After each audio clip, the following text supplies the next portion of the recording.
Students, welcome back to the biology class. Hope you all had enjoyed your vacations and you all are safe and healthy. Before summer break, we discussed three chapters: five kingdom classification, allergy, and nervous system of human body. Today, we will be starting with a new chapter. We all know that all plants and animals are made up of cells. Plants are made up of plant cells, while animals are made up of animal cells. We are also well aware about the levels of organization. We know that cell is considered as the basic structural and functional unit of life, and that cells come together to form tissues, tissues come together to form organs, organs come together to form organ system, and then finally different organ systems make an organism. Here you can see plant cell is shown, and similar kind of plant cells will make plant tissues which further will make plant organ. Here you can see leaf as plant organ. Different kind of plant organ will make organ system. You can see here shoot system as an organ system of the plant and full plant as an organism. Similarly, in case of animals, the animal cell form animal tissues which will further form organs, then organ system, and then organism. Before we move further, let me ask you a question. Can one policeman maintain the law and order of entire city?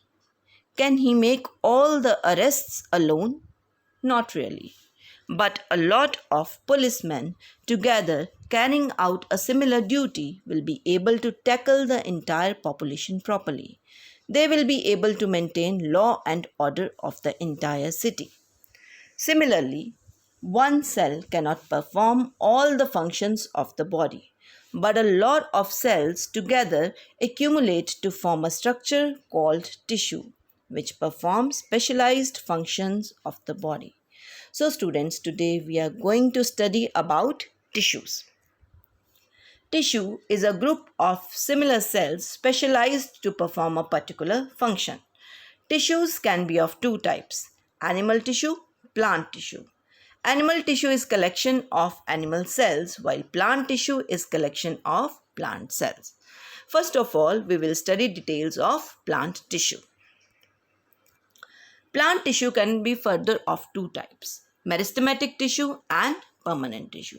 Meristematic tissue are also known as dividing tissue, as they are composed of cells which keep on dividing.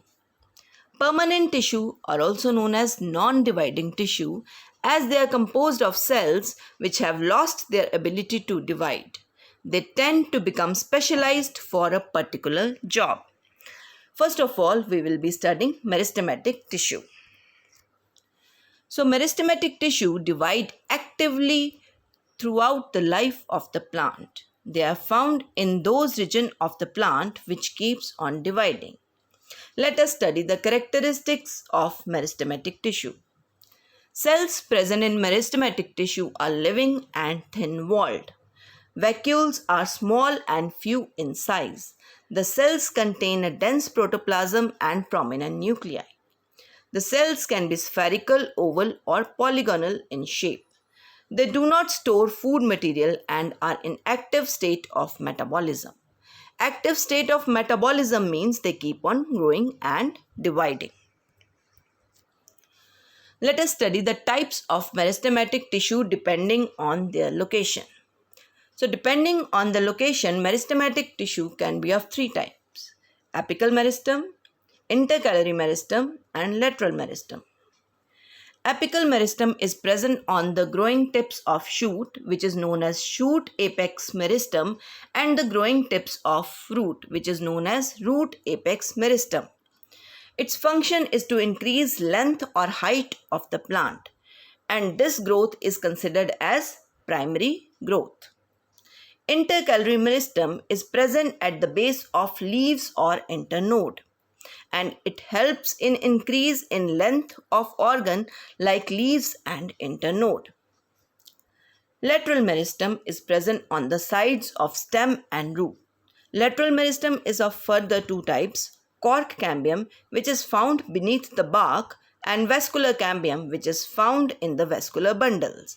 Detail about vascular bundles we will be studying in this chapter. The function of lateral meristem is to increase the diameter and the girth of the plant, and this type of growth is considered as secondary growth. So apical meristem helps in primary growth, whereas lateral meristem helps in secondary growth.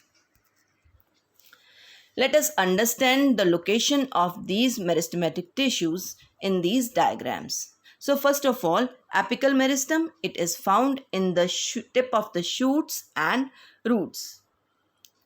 Intercalary meristem, it is present at the base of leaves and internodes. Lateral meristem, it is present along the sides of stem. Lateral meristem is further of two types, vascular cambium and cork cambium.